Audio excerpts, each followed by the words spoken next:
Hello students के feedback पे अब एक नई सीरीज स्टार्ट कर रहा हूं जिसमें आपको एमसीक्यू 1 और 2 मार्क का क्वेश्चन दे दूंगा, क्योंकि लाइंस एंड एंगल्स और ट्रायंगल्स तो 3 और 4 मार्क का क्वेश्चन पूरी एनसीईआरटी मैंने कवर करके अब वीडियोस में आपको दे दी है। बट स्टूडेंट्स का फीडबैक ये है कि 1 और 2 मार्कर में रीजन बीइंग वो एनसीईआरटी के सेम एज इट इज आते नहीं, तो उनमें प्रॉब्लम आती है। तो उसके लिए एक तो मैं ये कहूंगा कि उसके लिए आपको हर चैप्टर के फंडामेंटल्स क्लियर होने चाहिए, और मेरी हर वीडियो में हर सब्जेक्ट में इंपॉर्टेंस इसी बात की रहती है कि आप चीज को फंडामेंटली समझ के चलो, सो दैट नई सिचुएशन फेस करनी आसान हो। तो आपको स्टार्ट करके दे रहा हूं आज फर्स्ट चैप्टर के कुछ एमसीक्यू 1 और 2 मार्क का क्वेश्चन। कोशिश ये करूंगा कि आपको बेसिक्स भी बता के चलूं, सो दैट अगर कोई नया क्वेश्चन बने तो प्रॉब्लम ना हो। देखिए स्टार्ट करें। If 4 is 2x equal to 1/8 then find x। देखिए ऐसे क्वेश्चन में लॉ ऑफ इंडाइसिस में ये है, if base is same powers are comparable. याद ये रखना है कि सेम बेस करके ही कंपेयर कर सकते हो। जैसे क्वेश्चन नंबर 1 में आप 4 को लिखोगे 2 और ऊपर है power 2x and it is 1/2 further. और अब इसमें ये अगर दो पावर्स में ब्रैकेट आ जाए तो पावर्स आर डायरेक्टली मल्टीप्लाइड, तो 2⁴x इज इक्वल टू, इसका लॉ ये है कि अगर ये पावर ऊपर चली जाएगी बेस सेम के साथ तो इंडेक्स का साइन चेंज हो जाएगा, इट इज 2⁻³ इसके बाद आप लिखोगे as the bases are same powers are comparable, it means 4x is equal to -3, therefore x is equal to -3/4 is the answer. तो सी फंडामेंटल्स में क्या यूज कर रहा हूं मैं अगेन रिपीट कर दूं, इसमें दो पावर्स में bracket, powers are directly multiplied. इसमें अगर ये टर्म ऊपर जाएगी तो इंडेक्स उसका नेगेटिव या पॉजिटिव साइन चेंज हो जाएगा, ये हो गया। फिर मैंने यूज किया basis same power comparable. Next question है, if x equal this much then what is the value of x to 1/3। तो आप इसमें देखें क्योंकि ये 1/3 है तो ये किसी ना किसी क्यूब की फॉर्म में एक्सप्रेस हो सकता है।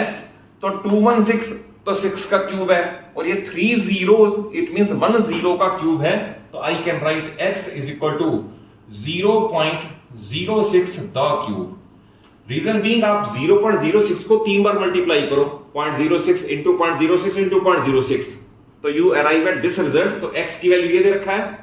अब पूछा what is the value of x to 1/3, तो raising power 1/3 to both side, तो x raise power 1/3 should be equal to 0.06 का तो क्यूब है और रेज टू पावर 1/3।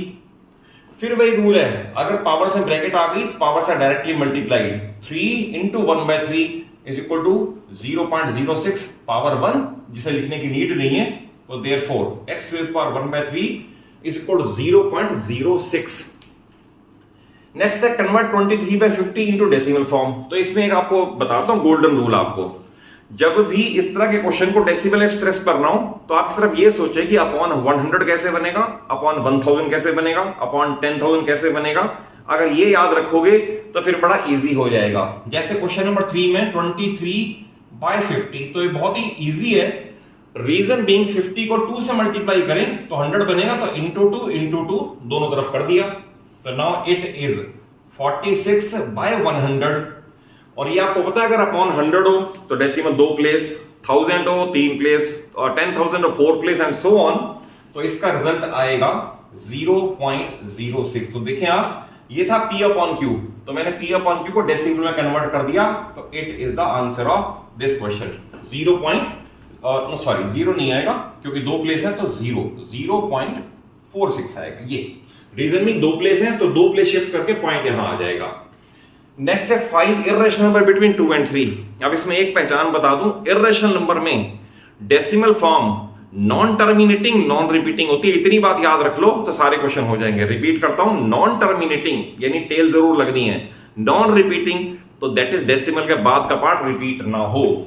जैसे इसके आंसर में आप लिख सकते हो 5 irrational between this and this can be, तो कैन बी मैं आपको बता दूं कितने भी हो सकते हैं, there can be crores and crores of number.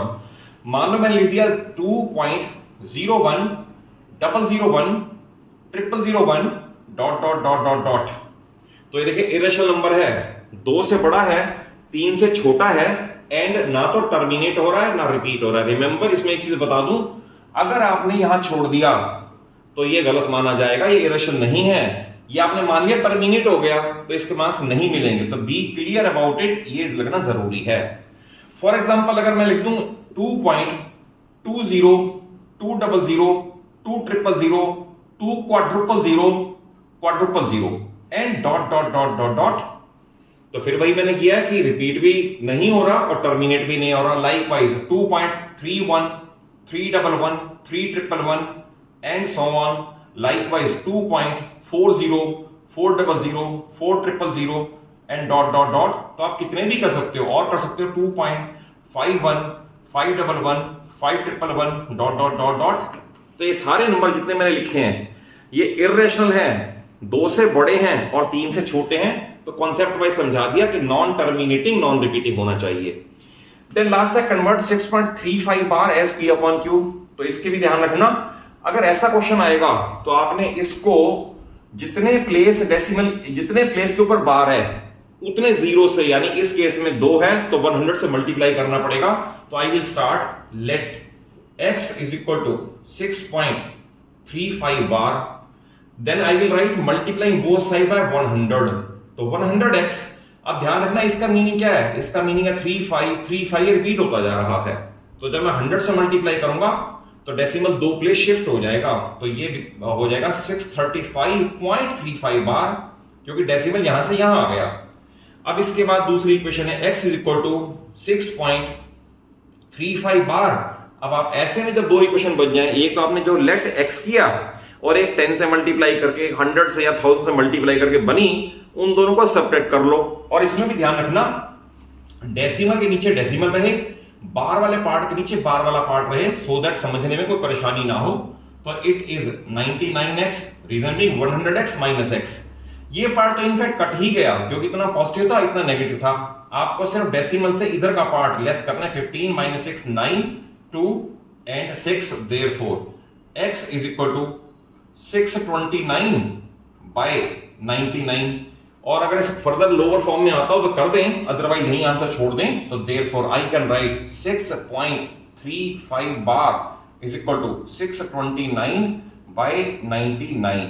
और ऐसे क्वेश्चन को आप हमेशा कैलकुलेटर से वेरीफाई करके भी देख सकते हो। जैसे सपोज इस केस में है, अगर मान लो मैं 629 डिवाइड बाय 99 करूं तो देखिए आप 6.3535 आ रहा है। तो यानी ये क्वेश्चन कैलकुलेटर से वेरीफाई भी कर सकते हो, जितने भी इस तरह के क्वेश्चन हैं। तो ये फर्स्ट 5 क्वेश्चंस है।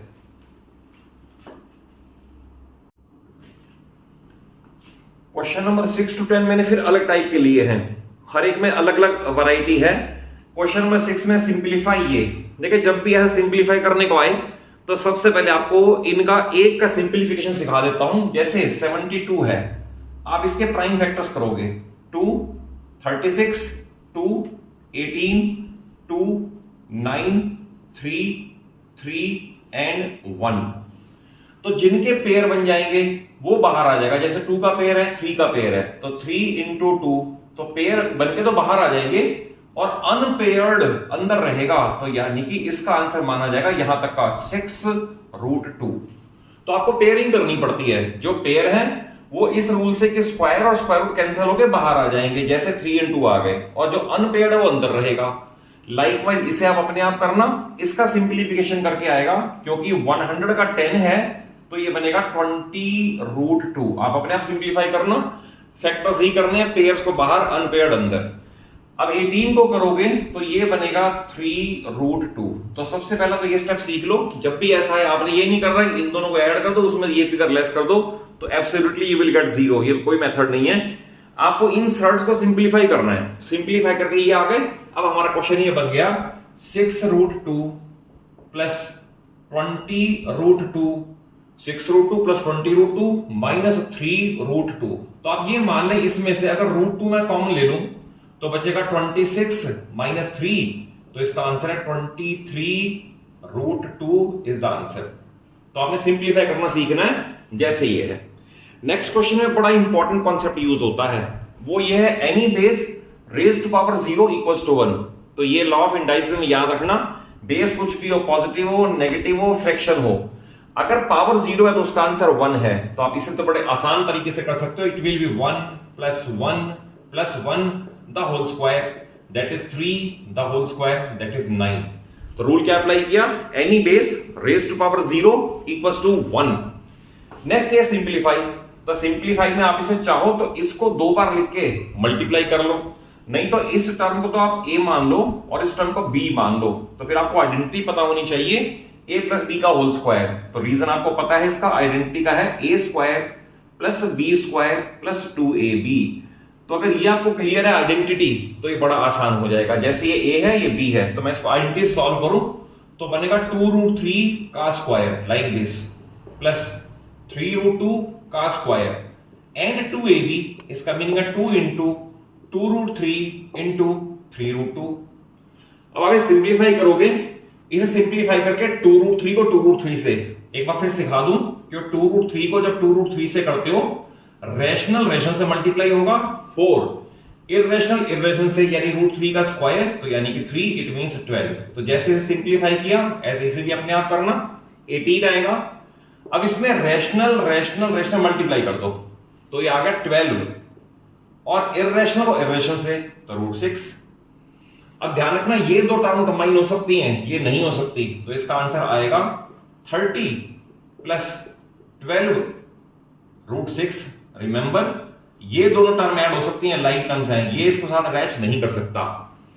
नेक्स्ट है locate √10 on the number line. देखिए एनसीईआरटी में √2, √3 और √5 तो आपको पता है वो जरूर करनी है, एनसीईआरटी का पार्ट है।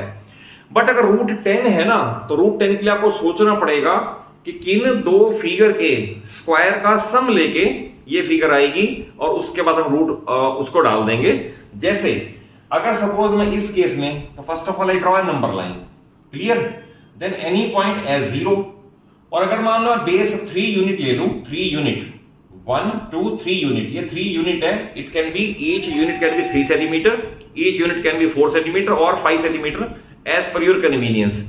तो मैंने बेस 3 यूनिट लिया O से लेकर A तक, देन मैं इस पे परपेंडिकुलर ड्रॉ कर रहा हूं ये, और इस परपेंडिकुलर पे 1 यूनिट कट कर दूं यहां तक 1 यूनिट, और मैं इसे ज्वाइन कर दूं तो ऑब्वियस है OAB is a right triangle.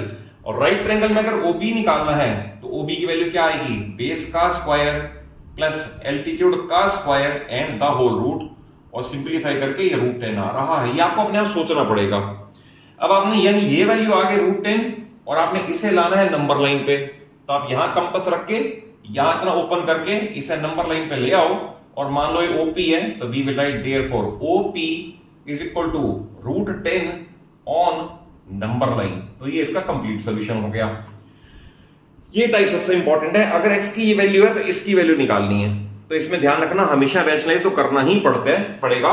अगर x ये है तो I can right it implies that 1/x, तो इसे इन्वर्ट किया तो उसे भी इन्वर्ट कर दें तो 3 प्लस 2√2।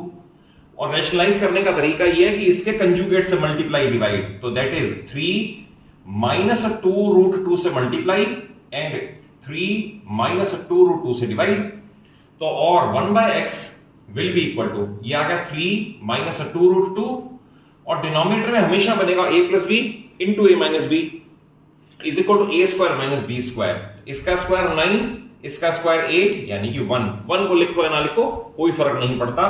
तो therefore we get x plus 1/x is equal to, x की वैल्यू थी ये 3 प्लस 2√2 प्लस 1/x की है ये 3 माइनस 2√2, तो 2√2 पॉजिटिव और नेगेटिव कैंसिल, तो 3 प्लस 3 6 इज द आंसर। तो आप इन क्वेश्चन को थॉरली कर लें। आई थिंक इन 10 क्वेश्चन को करने के बाद आपको काफी सारे कॉन्सेप्ट तो समझ आ गए होंगे। आप इनका जरूर नोट्स बना लो, नोट्स बनाने के बाद सिमिलर क्वेश्चन अपने आप प्रैक्टिस करो, और ऐसा करने के बाद आप हाफ ईयरली में ये फील करोगे कि आपको ऐसे क्वेश्चन कॉन्सेप्ट वाइज जो फर्स्ट 20 क्वेश्चंस आते हैं आपको इजीली करने आते हैं आपको। तो आप इसे कॉन्सेप्ट वाइज समझ के चलो, और वीडियो अच्छी लगे तो जरूर अच्छा सा लाइक दे दो, एक अच्छा सा कमेंट भी कर दो अगर आपको वीडियो में समझ आया हो अच्छी तरह से, और चैनल सलूजा क्लासेस को जरूर सब्सक्राइब कर दो। रीजन बीइंग कि आपको सारा सिलेबस पूरी 9th और 10th का फिजिक्स, केमिस्ट्री और मैथ्स मेरे चैनल पे स्लोली एंड स्टडीली अवेलेबल हो जाएगा। Thank you for watching the video.